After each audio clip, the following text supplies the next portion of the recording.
we'll wait to hear on that. We have a couple of movers, FedEx and Facebook. Yep. So FedEx are an economic indicator, and giving that outlook that's weak, that's not great news. People are worried about these FedEx earnings. Yeah, and you know what's interesting too is the transports too, as I think off the top of my head here, that group got beaten down. Yep. And I can see if I were at Yahoo what your friends are doing, Oliver. So of course now they're vehemently coming out and saying that none of these partnerships actually violated the user policy, but it really is some sort of little rally either here right at the end of 2018 or in early 2019. That brings me to David Starst, a good friend of mine. He used to be with Morgan Stanley Wealth Management, long time ago, Goldman Sachs guy. So I was asking him, what does he think about what we're seeing? And here's what he was saying. He's mortgage apps, those were to the downside, 5.8%. That pulled back, retreating, despite, right, the mortgage rates. And then we're going to watch for existing home sales. The big problem there really has been supply.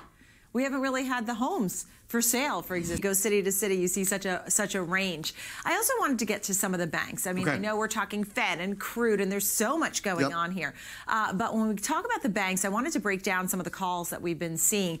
The first is over at Atlantic Equities, John Haggerty, who basically is cutting JP Morgan to a neutral and saying that the bank offers the least upside to price targets among the majors, saying that the group is oversold, mostly oversold, and actually liking names like Citigroup, Morgan Stanley, and State Street. Those are the ones that are in the Goldman most not in that list. oversold.